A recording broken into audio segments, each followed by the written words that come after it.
Welcome back to the Law and Crime Trial Network. I'm Stacey Delikat. I want to bring you up to speed on the two big trials we are covering today. The Marine murder trial continues out of Lexington, Kentucky, where two men are on trial for shooting and killing young Marine Jonathan Price back in 2014 as he and his wife left a bar while they were celebrating her birthday. Earlier this morning, the prosecution rested their case.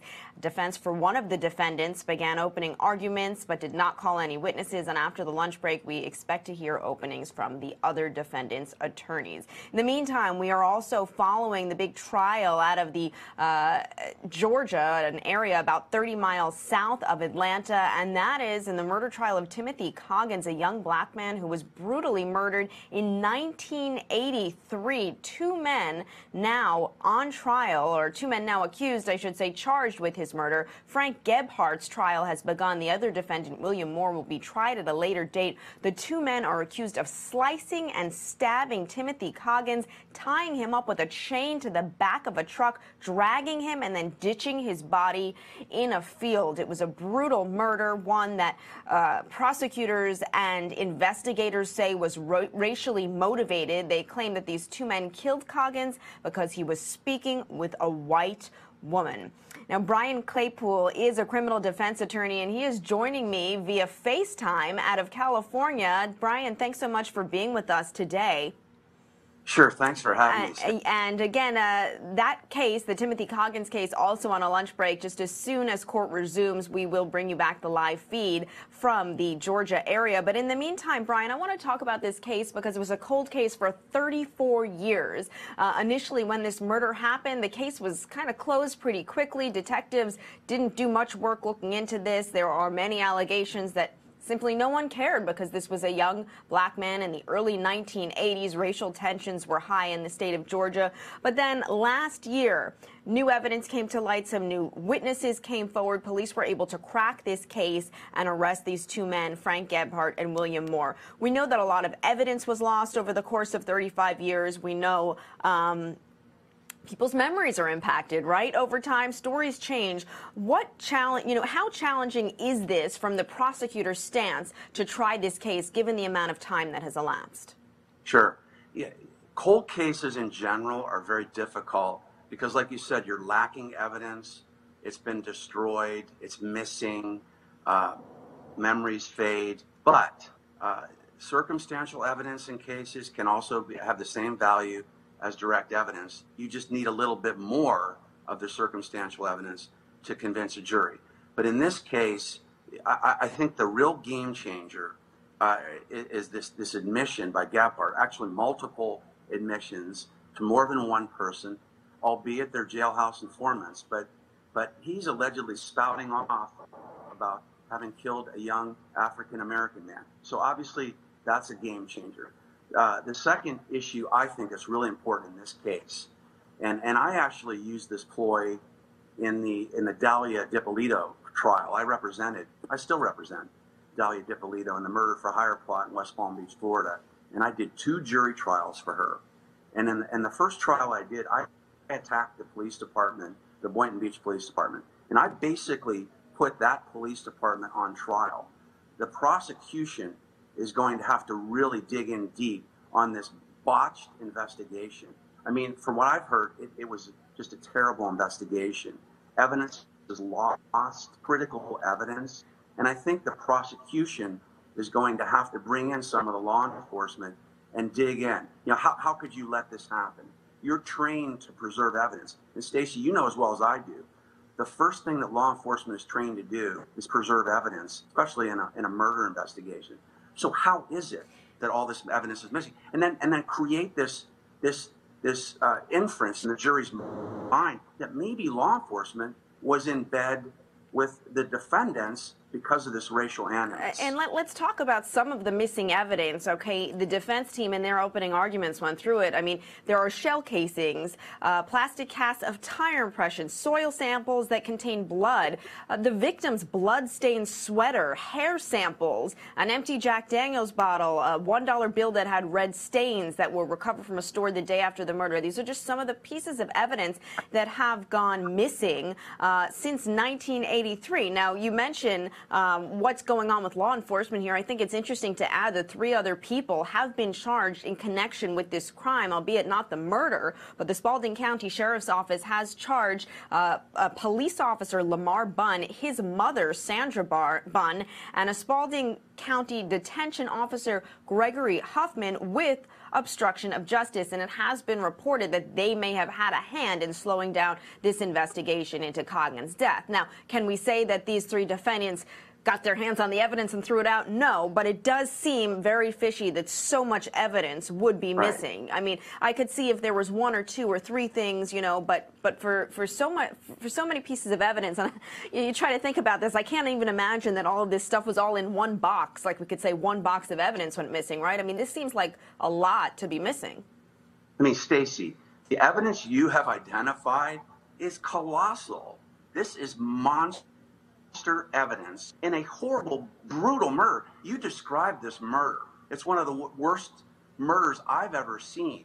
So you mean to tell me that law enforcement is not going to be on high alert to absolutely preserve this evidence? I think what prosecution has to do is strongly suggest that law enforcement and these other individuals who've been indicted were in on it from the beginning to hide this evidence, to protect this defendant, Gebhardt. And remember in criminal trials when evidence is lost, we always argue, and I argued in the Dalia DiPolito case. In that case, we had a tape, a critical tape conversation of Dalia before she allegedly hired a hitman. She was in there with an undercover officer for a half hour.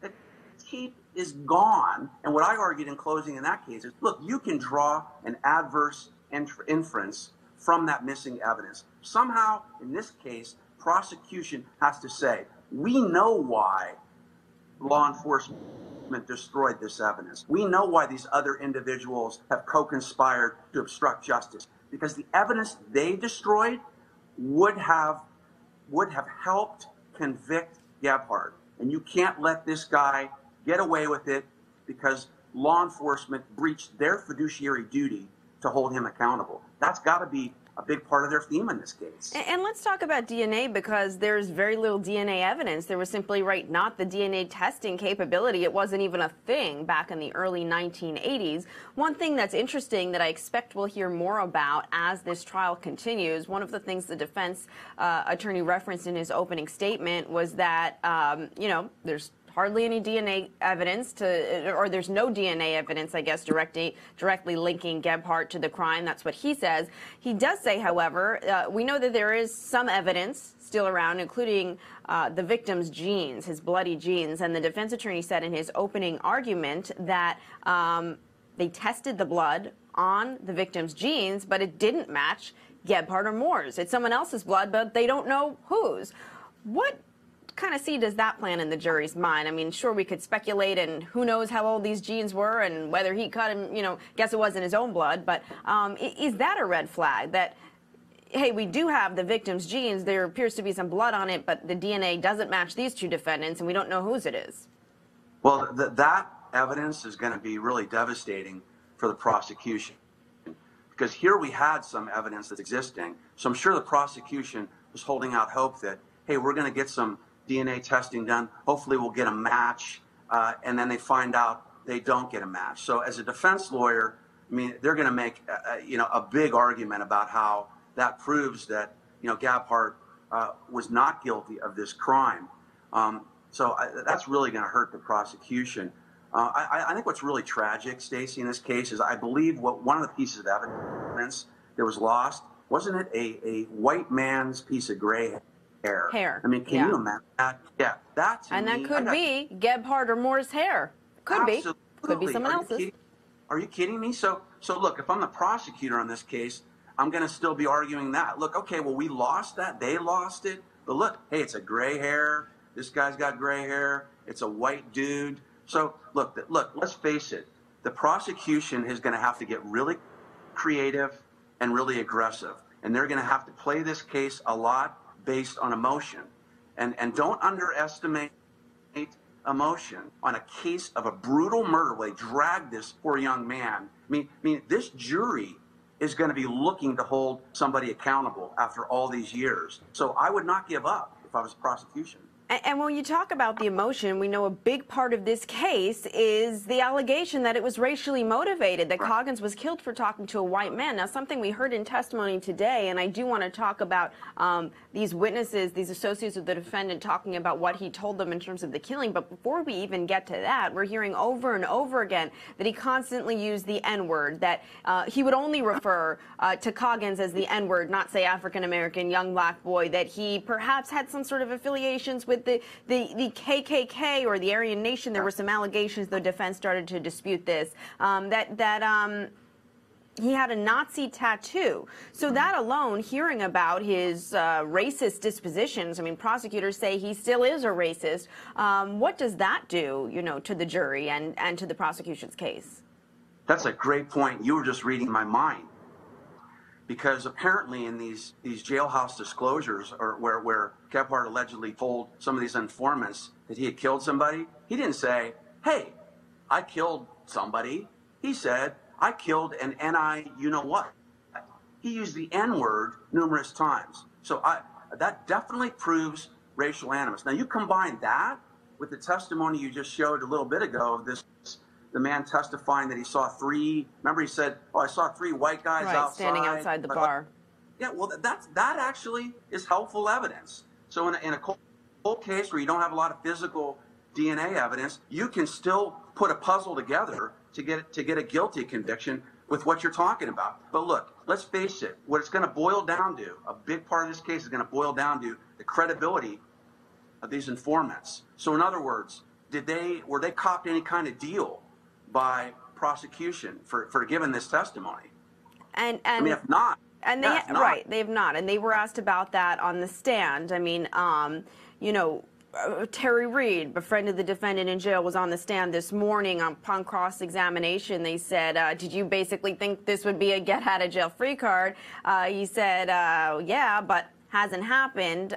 Similarly, other defendants, other witnesses rather, said the same thing, said that they were, another one, Jonathan Bennett, was asked, do you expect any benefit from testifying? He said, no, I would like one, but I wasn't promised anything. But still, I think, to your point about their credibility, certainly these are men who have been convicted of their own crimes, or at least are charged with their own crimes, and, you know, they may not be the most solid witnesses. Still, when you have at least four of them, exactly. Right? It's not one witness, it's not two. We have at least four people saying, you know, that, you know, one said William Moore said that Gebhardt said, his co-defendant Gebhardt said William Moore stabbed Coggins, dragged him down the road. You know, there are bits and pieces. Another inmate, Patrick Douglas, said that that Gebhardt confessed about killing Coggins. That said, you know what, they don't have any DNA, so they can't get me. So I think when you have multiple people, right, saying similar things, it certainly does add credibility. Absolutely. You just hit a monster point. I mean, remember the Bill Cosby trial, the power in numbers. I mean, the analogy is it's not just a he said, she said, or, you know, one person coming forward. You know, multiple women coming forward in that case. I mean, here if it's just one informant and they're like, hey, I thought I'd get a deal, you know, maybe you're more circumspect of that testimony. But two things favor the prosecution with these jailhouse informants' testimony. Number one, none of these folks are getting any deals, and that's going to be really important to the jury. And number two, what you just said, one person coming forward, maybe an aberration, maybe some ulterior motive, but three or four people coming forward, and how cavalier what he said, and they have attention to detail on what he said too. That's important, and I think the jury's going to be persuaded by that. Well, Brian, I want to remind our viewers that this trial is on a lunch break right now, and just as soon as it resumes, we will go back live into the courtroom. In the meantime, I want to go back to some more testimony from yesterday, testimony which, Brian, you referenced a little while ago, and that's from Jesse Gates. He's a family friend of the Coggins family. He also dropped Timothy Coggins off at the bar that fateful night of 1983. We heard him testify a little bit earlier that he found it weird that when he dropped Timothy Coggins off at the bar, there were 3 white men standing outside of this bar. Certainly they're sort of laying the groundwork in his mind, maybe in hindsight, for what would happen. Let's go back now and listen to a little bit more of his testimony from yesterday. Okay, just to give you an update, we just heard from the man who was brought in to excavate the well on Frank Gebhardt's property. That was after investigators became aware that Gebhardt had told people he allegedly threw the knife used in Coggins' murder into his well. I am still joined live via FaceTime by Brian Claypool from California. So from this witness, the witness we heard before this from the Georgia Bureau of Investigation, talking about some of the evidence found in Gebhardt's home, 60 different knives, so on and so forth. What can we infer from this? Well, Stacey, I don't feel like the prosecution's presentation of this evidence was real effective, because the defense lawyer did a good job of coming up and cross-examining both these witnesses and saying, can you tell me, for example, when the knives were manufactured? No. Do you know if they were even manufactured at the time of the murder? No. Do you know whether these knives were used at the crime scene? No. Do you know whether these knives were tested for DNA? No. So, in my opinion, that's not really helpful to the prosecution's case. All it's suggesting, I think what prosecution's trying to do here is suggest in the jury's mind that this guy Gebhardt's trying to hide something. Right. Why did he have all this evidence in a well, and he's a bad guy? To that point, it helps a little bit.